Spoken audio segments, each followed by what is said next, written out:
Juste du Rwanda. Donc, qu'est-ce que c'est que c'est juste? On va en parler tout de suite. Il faut d'abord savoir que j'ai croisé un docteur en psychologie. C'est un psychanalyste. Il est chargé de cours à la faculté de droit et de criminologie de l'université catholique de Louvain. Et donc, voilà, on va partir d'emblée avec quelques questions. Et après, je laisserai la possibilité au public justement de poser quelques questions au docteur Roisin également. Alors, docteur Roisin, donc en lisant votre livre, à un moment vous dites, quand vous parliez aux gens de votre sujet d'étude, c'est-à-dire c'est juste du Rwanda et ce génocide au Rwanda, les gens étaient assez étonnés d'entendre que des Hutus ont sauvé des Tutsis.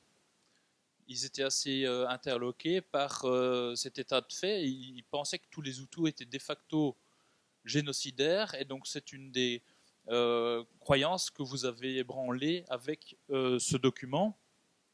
En même temps, ça montre que le génocide au Rwanda n'est pas bien connu du public occidental en général.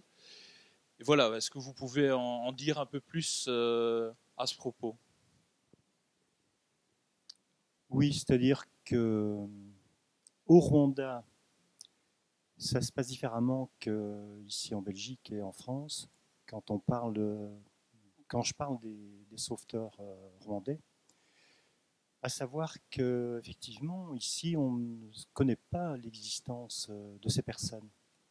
On l'ignore, à part qu'il y a eu un film qui est très très contesté par la communauté rwandaise, puisque là-bas au Rwanda, ils prétendent tous que c'est un imposteur. Moi, je n'ai pas fait d'enquête là-dessus, hein. J'ai rencontré des gens qui m'ont dit viens chez ma cousine, tu vas voir, elle était là-bas, elle a dû payer de l'argent pour qu'il l'héberge et tout. J'ai eu beaucoup de témoignages comme ça. Donc, moi, je me dis que finalement, bon, c'est un gars qui a sauvé des gens, mais qui en a aussi profité pour se faire de l'argent. Mais il est diabolisé là-bas.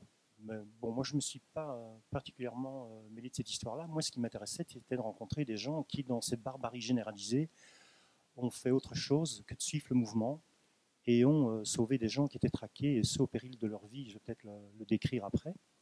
Mais donc, pour répondre à la question, moi-même, quand j'étais au Rwanda en 2008 pour la première fois, j'avais été emmené par des collègues qui m'avaient invité à un colloque. J'avais été emmené au mémorial de Gichozi, où on raconte l'histoire affreuse du génocide. Moi, ce n'est pas de ça que je vais parler de quelque chose de beaucoup plus positif.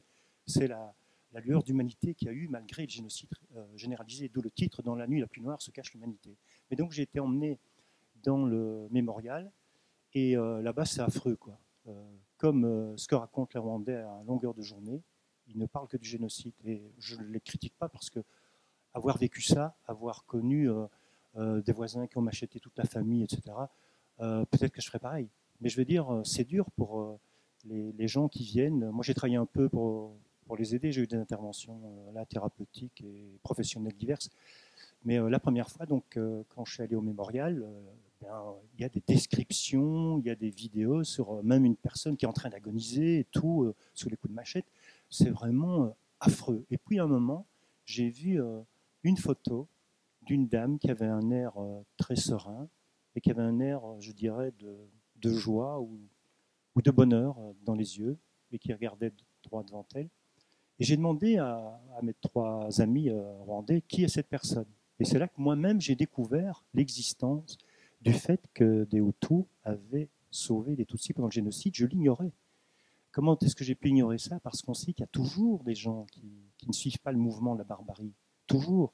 Mais là, je l'avais oublié. Il faut dire que je m'étais occupé de Tutsis rescapés en Belgique et que j'avais entendu des horreurs et qu'ils étaient fort amochés. Il avait fallu travailler avec eux. J'avais fait en fait des groupes de parole. Et donc, moi-même, je découvre ça parce que je dis qu'a fait cette femme. Pourquoi il y a la photo? Mais les gens étaient très ennuyés d'en parler. Ils étaient vraiment craintifs d'en parler. Je ne l'ai pas compris tout de suite. Bon. Et en fait, il dit, mais c'est une sorcière, c'est des croyances anciennes. Et alors, elle a fait croire aux génocidaires qui venaient dans sa petite parcelle, parce qu'en fait, elle a caché à peu près, il y a eu une enquête après, elle a caché 80 personnes. Il s'est caché partout. Euh, dans le jardin, sous des épluchures, dans le fauteuil, en dessous de son lit. Elle avait deux petites maisons. C'était bourré de monde là-bas. Et jamais personne n'a osé rentrer dans sa parcelle. On a même envoyé l'équivalent de la Gestapo des nazis, c'est-à-dire les gardes présidentielles. Ils n'ont pas osé rentrer parce qu'elle elle les a menacés de leur jeter des sorts. Et en fait, elle avait une réputation, cette ensorceleuse. Et donc, elle était crainte. Et ils n'avaient pas envie d'en parler de ça. Eux-mêmes, ils avaient la crainte en parlant de Zoura. Et moi, ça m'avait impressionné. Et puis, des années après, j'ai eu envie de... J'avais travaillé pendant 20 ans avec des victimes d'agressions violentes et tout, et des gens violents. J'avais envie de connaître autre chose. Et donc, j'ai repensé à Zoura et je suis allé la voir. Mais donc moi-même, je participais d'ignorer que tous les Hutus n'avaient pas massacré. Et là, j'ai des témoignages que je raconterai peut-être après, où il y a beaucoup de gens qui ont essayé, non pas nécessairement de cacher, parce qu'ils étaient menacés de mort s'ils cachaient, mais qui ont aidé des gens à fuir, ou à aller se cacher, pas nécessairement chez eux. Et alors, donc, par rapport à votre question, au Rwanda, les gens, ils n'arrêtent pas de parler de ça. C'est dur. Moi, je ne logeais pas à l'hôtel, je logeais en famille. Et donc, les gens, ils parlaient tout le temps de ça. Je me dis, c'est peut-être parce que je suis un blanc. Et donc, j'essaie de lancer d'autres sujets. On est allé chez le cousin des gens qui m'hébergeaient. Lui, c'est un éleveur de bétail. Je lui demande, est-ce qu'il y a encore des vaches avec des grandes cornes, comme on voit sur les photos anciennes et tout.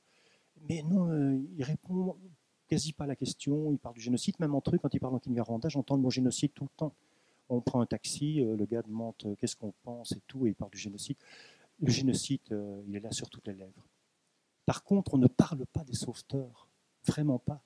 Et pour répondre de façon précise à votre question, j'étais très étonné que les gens à qui j'en parlais, donc j'ai rencontré des Hutus, j'ai rencontré des rescapés Tutsis.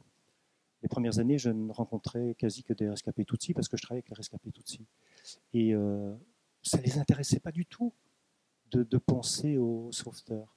Par exemple, il y a une famille où j'étais hébergé, la personne là, elle me dit, mais Jacques, pourquoi tu perds ton temps? Il y a d'autres sujets d'études. Pourquoi tu perds ton temps à aller voir tous ces massacreurs? Je dis, mais je ne vais pas voir les massacreurs. Je vais voir des Hutus qui ont sauvé. Je dis, mais toi-même, tu as été sauvé du génocide. Finalement, elle a rien eu. Elle n'a pas été violée. Elle a eu quelques petites blessures. Elle n'a pas été tuée et tout. Et c'est grâce à elle, à son énergie, parce qu'elle a été plusieurs fois menacée de mort. Mais c'est aussi parce que pendant une période, elle a été cachée dans le faux plafond d'une petite maisonnette d'une Hutu. Je dis, mais toi-même, tu as été sauvé par Hutu. Oui, mais tu as vu ce que ses frères voulaient me faire, ses frères voulaient me violer. Donc, il y a comme ça un amalgame dans la population Tutsi du Rwanda, que même s'ils savent que ce n'est pas vrai, que tous les Hutus étaient des massacreurs. Et donc, mon travail, il venait contredire ça. Et alors, moi, je ne comprenais pas ça. Je ne comprenais vraiment pas comment ça se fait, qu'il n'y avait pas d'intérêt pour les Hutus qui ont sauvé, même dans la population Tutsi rescapée. Et donc, en fait, j'ai pensé à ce que raconte un philosophe qui a travaillé sur les camps, il s'appelle Todorov. Et lui, il dit, quand on lit lui, il a étudié les témoignages des camps en Russie, donc camps nazis. Et vous connaissez sans doute cet auteur-là, oui. Et alors, il y a un très chouette livre, hein, je ne sais plus comment ça s'appelle, Au-delà de l'extrême ou un nom comme ça. Et là, il dit que dans le fond, les rescapés des camps, ils ne parlent que de l'inhumanité qu'ils ont rencontrée. Et il dit qu'il n'y avait personne qui avait un geste, une parole humaine. Et puis les mêmes, dans un autre texte, dans une autre conférence ailleurs, ils disent, mais vous savez, quand on leur pose la question peut-être, ce qui m'a sauvé, c'est que j'ai rencontré un geste, même de la part d'un nazi, il y a eu à un moment un geste humain. Il y a eu, par exemple, d'un nazi ou d'autres personnes qui étaient prisonniers. Et donc, ils se demandent comment ça se fait. Et l'explication qu'il donne, moi je me dis que c'est la même pour ceux dont je suis en train de parler, je suppose. Il dit que dans le fond, c'est parce que l'horreur nazie était tellement épouvantable et la déshumanisation que s'ils parlent du nazisme et de leur expérience, ils vont parler de ça. Ils ne vont pas parler des petits moments qui pourtant les a aidés à survivre. Et moi je crois que, je suppose que c'est pareil. Ces gens ne supposent, vous savez que ça n'est pas très supporté dans la communauté des rescapés. J'ai envie parce que ça m'étonne tellement. C'est dingue. D'un côté, c'est drôle, quoi. Qu'ils ne s'intéressent pas à mon bouquin. Quand je vais donner des conférences là-bas, il y a toujours plein de gens qui viennent discuter avec moi après et tout, parce que je parle du boulot, quoi. Je parle des exemples et tout, ou des exemples que j'ai rencontrés avec eux. Et là, quand je suis allé parler de mon bouquin, il y a une personne qui est venue me dire qu'elle aimerait bien le livre. Elle l'a demandé, j'en avais plus parce que je l'avais offert à tous les gens qui m'avaient aidé. Je leur ai offert mon bouquin, je suis allé Et donc, voilà. Mais donc, c'est très bizarre. Et donc, je suppose que parler de cette flamme vivante, pour eux, c'est un peu scandaleux parce que c'est comme si on oubliait que l'horreur dont ils viennent, quoi. Et moi, j'ai eu la chance, enfin, c'est un choix que j'ai fait, de ne pas plonger dans cette horreur-là. Oui, quand j'ai travaillé avec les gens sur le terrain, pas souvent, mais je l'ai fait un peu au Rwanda. Mais j'ai pris les choses par le bout positif, c'est-à-dire les gens qui ont témoigné d'humanité, quoi. Bon, la réponse est un peu longue, mais la question était vaste.